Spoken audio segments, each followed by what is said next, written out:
Hello, this is Professor Scott Applegate. Welcome to PSCS 6248, Introduction to Cyber Conflict. This is Unit 8, Lesson 2, Suggestions for a Normative Framework.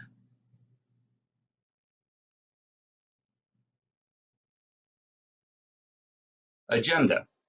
In this lesson, we will look at a number of issues shaping the formation of emerging international norms in cyber conflict. These include areas such as just war debate, restraint in cyber conflict, cyber justice, and emerging norms.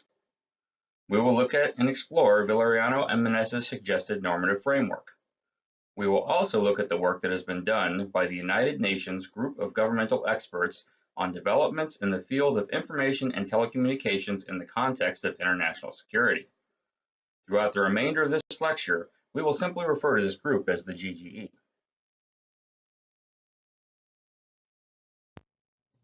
Introduction. In 2013, China advocated a system of cyber rules in response to accusations of cyber operations originating from within China.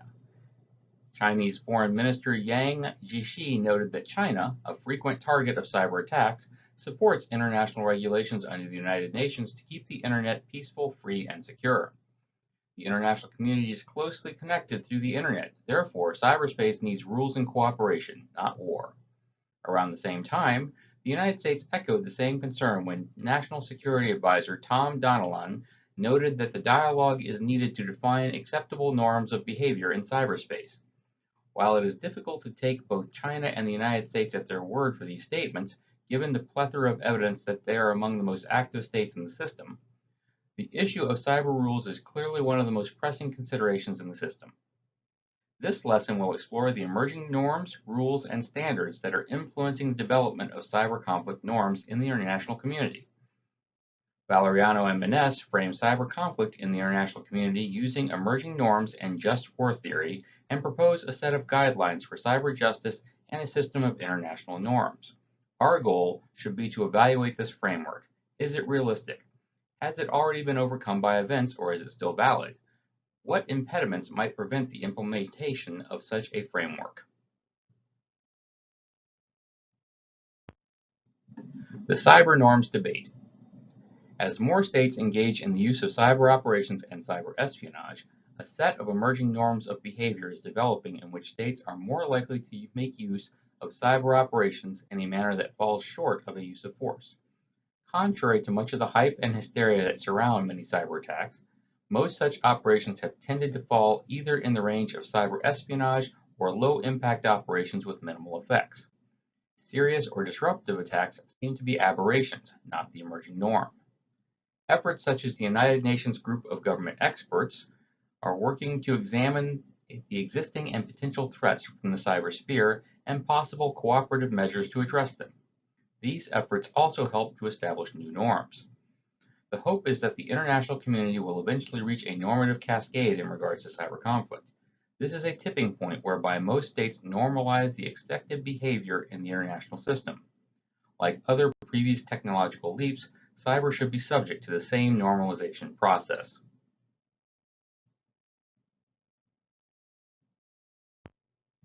The just war debate. The just war tradition considers the moral application of force and its limitations.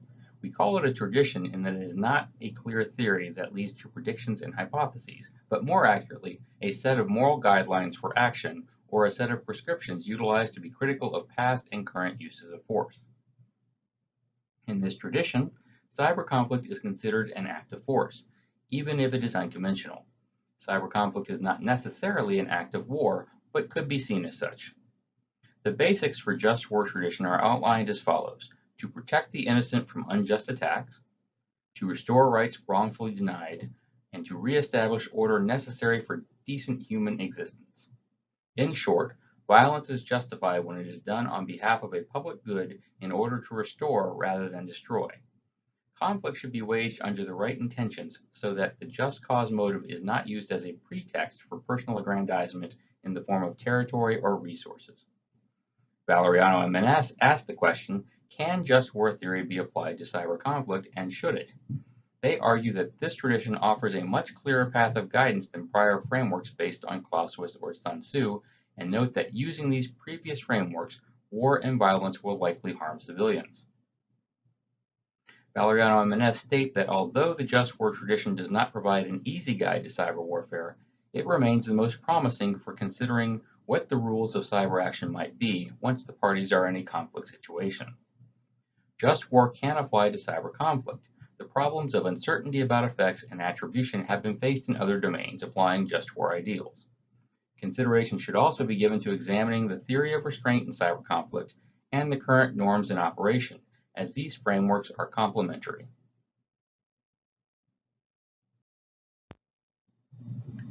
Restraint in cyber conflict. The system of cyber operations appears to be conducted under the premise of restraint.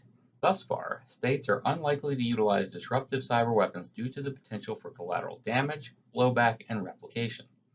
States will be restrained from using massive cyber attacks because of the potential for civilian harm. The internet and cyberspace are not the domain of the military, but the domain of all. It seems clear that a taboo has developed around the use of certain weapons due to the notions of restraint. Nuclear weapons and chemical weapons are said to be weapons that are unthinkable to deploy in a modern combat operation.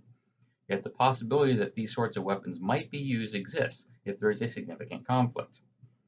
Hyperbole, rhetoric, and straw man arguments are exaggerating the problem and have the potential to drive a cyber arms race. The problem with these lines of thinking is they present us with a world of made-up worst-case scenarios. By preparing for the worst, we ignore the everyday, the mundane, that makes up cyber operations.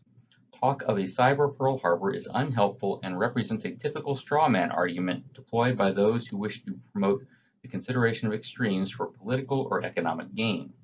Such extremes should not be the primary motivation for policy.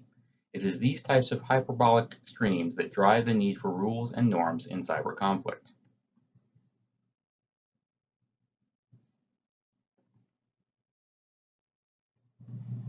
Rules and norms in cyber conflict.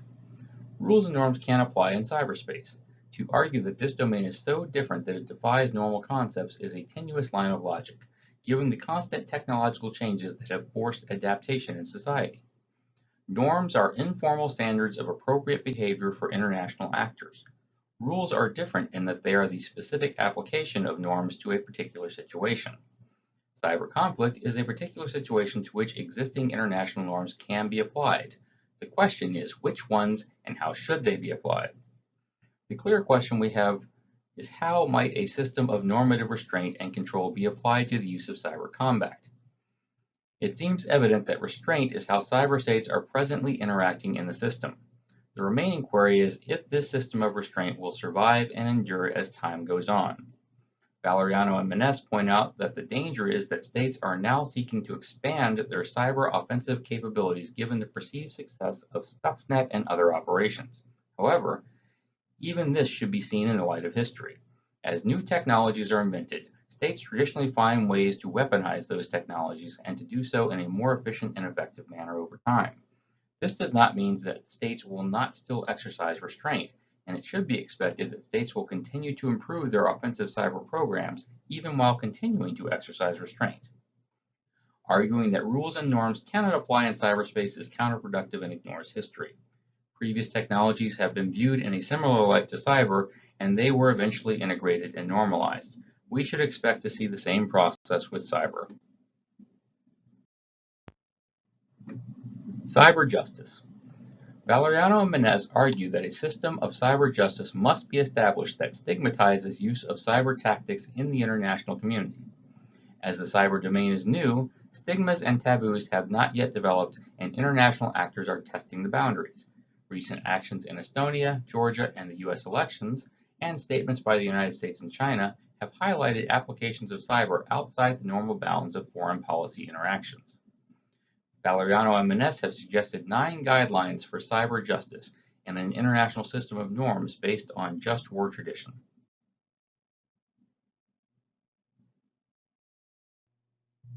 Suggested guidelines.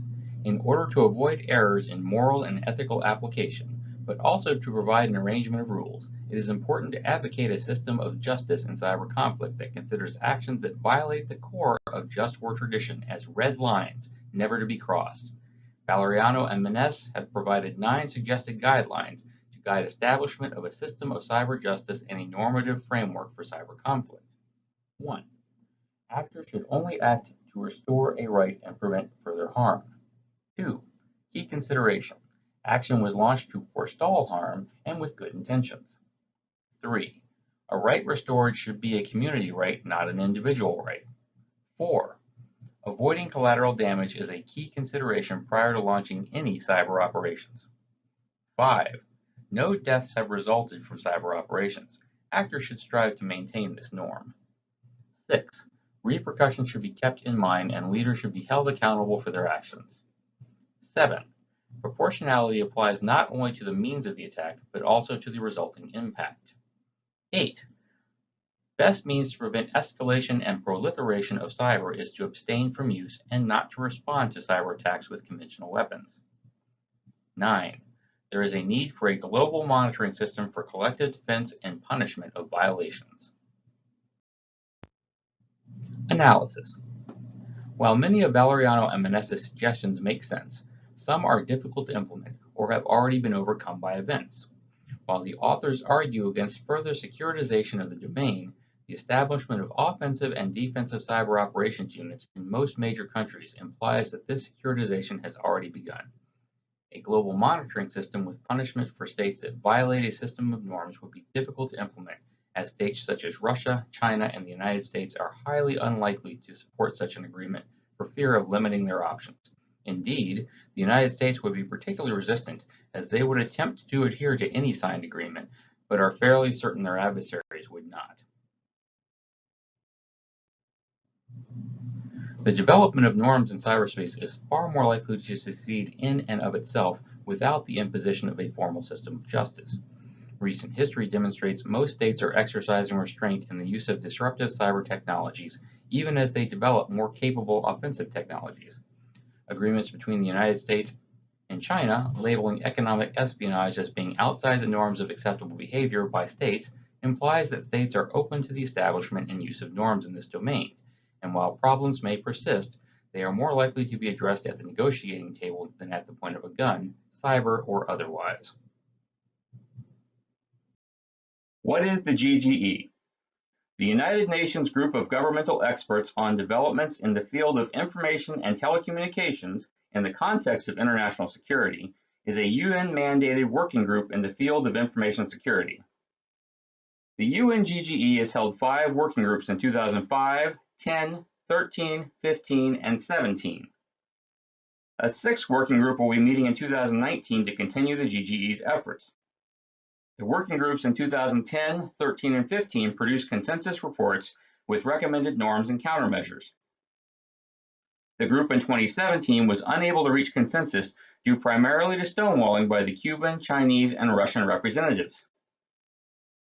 While the GGE process has been instrumental in promoting the norm that international law applies to state behavior in cyberspace, the model is problematic for 2 reasons. First, GGEs have to be periodically renewed by the UN General Assembly, a process that can be upheld by politicking, deal trading on unrelated issues, and pressure on the UN budget. Second, the UN GGEs are limited to a small number of states, 5 of which have always been the permanent members of the UN Security Council, and the membership changes every time a new GGE is created.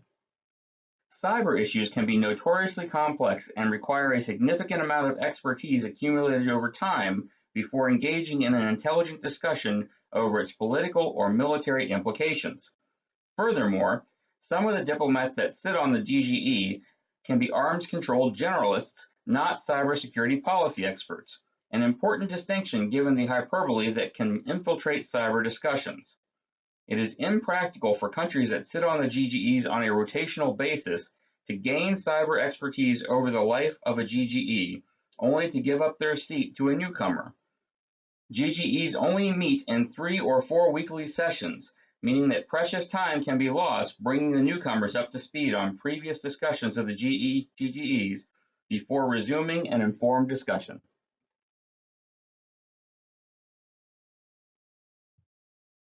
GGEs are composed on the basis of equitable geographic distribution. The 5 permanent members of the Security Council traditionally have a seat on all GGEs, and the remaining seats are allocated by UN regional grouping. States often send an official request for a seat on a GGE of particular interest to them, and might even lobby at the highest levels of the Secretariat for a place at the table. The Office of the High Representative for Disarmament has the task of proposing the group's composition to the Secretary General, taking into account not only geographical and political balance, but a demonstrated interest in the topic, the number of times that a country has served on other GGEs, or whether they are currently serving on a different GGE. Occasionally, a government might decline to participate in a GGE if it believes it lacks the personnel or expertise necessary for the work. Once the countries have been identified, they are asked to nominate an expert to participate in the GGE. In almost all cases, these experts are government officials. There was a mix of experts in the early GGEs on information security, some with diplomatic and others with technical backgrounds. Over time, the composition of the experts has changed as nations have moved to select experts with diplomatic, arms control, or non-proliferation experience. Experts from technical backgrounds can be left behind in the sometimes intense diplomatic negotiations that accompany a GGE. The first working group for the UN GGE was convened in 2004 and concluded its work in 2005. It consisted of 15 member states. Most GGEs meet in 4 one-week sessions. The group holds its meetings in the UN format, sitting for 6 hours a day from 10 a.m. to 1 p.m. and then again from 3 p.m. to 6 p.m., with simultaneous interpretation into all 6 official languages of the UN. The GGE's meetings are closed and there are no publicly available meeting summaries. The closed-door format is essential for the frank discussion that GGEs require to find agreement. Thus, there are also no observers, whether representatives from other governments, non-governmental organizations, the private sector, or international organizations such as the International Committee of the Red Cross. On more than one occasion, it has been suggested that the International Telecommunications Union, the ITU, the UN specialized agency responsible for developing technical standards for information and communications technologies, might be invited to observe the group. However, the General Assembly mandates place the work of the GGE squarely in the realm of international security and disarmament, and thus not as a technical exercise. Decisions, including decision on the final report, are made by consensus. The second working group convened in 2009 and concluded its work in 2010, producing the UN GGE's first consensus report for the field of information and telecommunications in the context of international security. We will discuss the 2010 GGE consensus report later in this lecture. That the GGE falls under the UN's first committee has important implications for how the group interprets its mandate by focusing and narrowing the scope of the task. The first committee is the main committee of the General Assembly and is allocated agenda items on disarmament and international security. GGEs have decided after multiple discussions that issues that are not under the purview of the first committee, such as espionage, internet governments, development, and digital privacy, are not the focus of the group's work. While terrorism and crime are important topics for understanding cybersecurity, previous GGEs have limited themselves to calling for greater cooperation among states, while deciding that detailed discussion of these topics and the development of recommendations for them is best done in other UN bodies. The third working group convened in 2012, again with 15 members, and concluded its work in 2013, producing the UN GGE's second consensus report. We will discuss the 2013 GGE consensus report later in this lecture.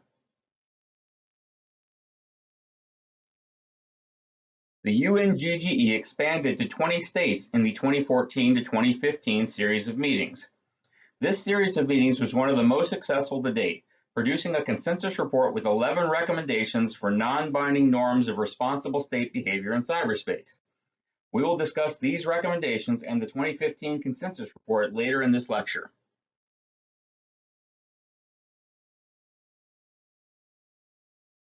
The 2016 to 2017 GGE was tasked by the UN General Assembly with the study of existing and potential threats in the sphere of information security and measures to address them, including norms, rules, and principles of responsible behavior of states, confidence building measures, and capacity building.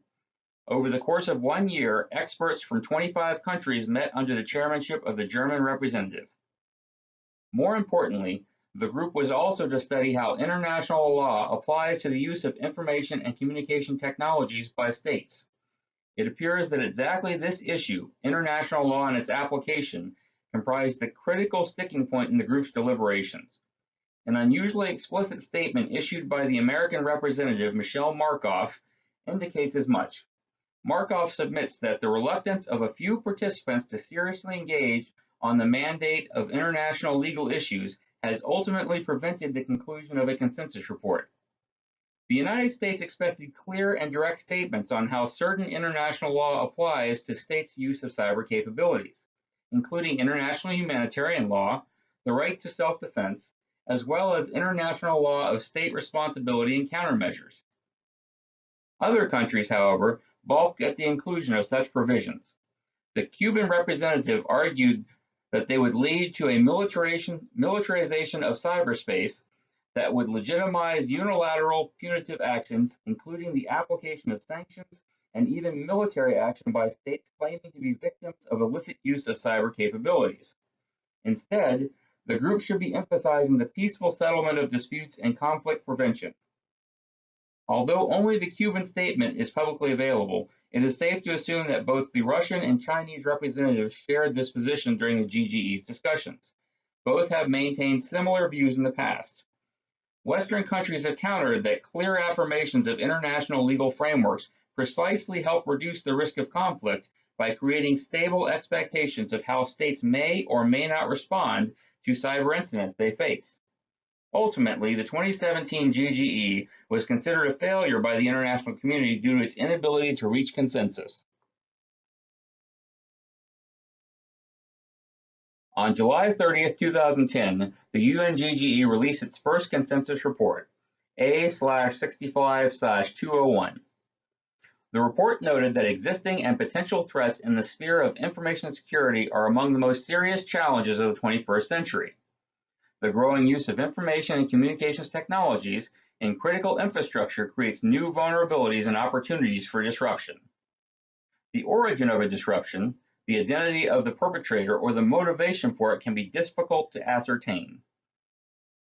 There is increased reporting that states are developing cyber capabilities as instruments of warfare and intelligence, and for political purposes. And of increasing concern, there are individuals, groups, or organizations, including criminal organizations, that engage as proxies in disruptive online activities on behalf of others.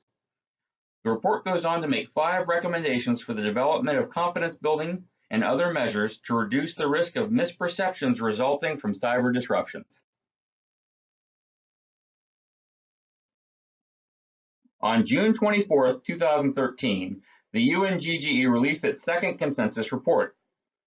This report recommended regular institutional dialogue with broad participation under the auspices of the United Nations, as well as regular dialogue through bilateral, regional, and multilateral forums and other international organizations. This recommendation attempts to please a number of constituencies without saying very much. First, it appeals to the United States and its allies by referring to broad participation and regular dialogue in venues outside the UN system. This supports the United States' existing bilateral dialogues and initiatives on cyber issues, as well as signals that cyber discussions cannot only be left to governments, given that broad participation is required, notably from other stakeholder groups such as civil society and the business community. Second, it appeals to Russia, China, India, Brazil, and others that would like to see the UN take a more central role in cyber matters, not only on issues related to international peace and security, but when they're related to broader issues like internet governance.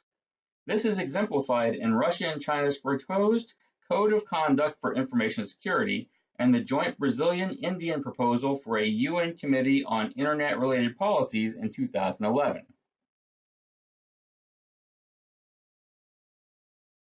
The report reflects the group's conclusion that international law, and in particular the United Nations Charter, is applicable and is essential to maintaining peace and stability and promoting an open, secure, peaceful, and accessible Internet.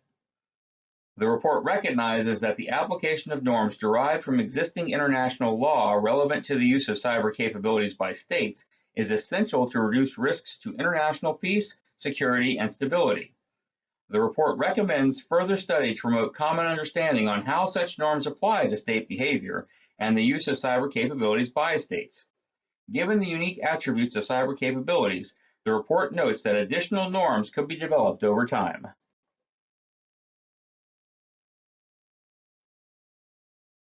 On July 22, 2015, the UNGGE released its third and arguably most successful consensus report.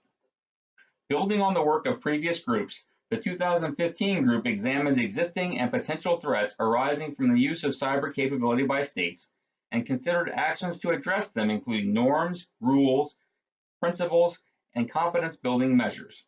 In addition, the group examined how international law applies to the use of cyber capabilities by states.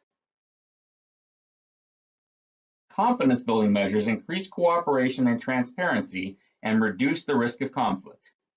The group identified a number of voluntary confidence-building measures to increase transparency and suggested that states consider additional ones to strengthen cooperation. Capacity building is essential for cooperation and confidence building. The 2013 report of the group called for the international community to assist in improving the security of critical IT infrastructure, help to develop technical skills, and advise on appropriate legislation, strategies, and regulation.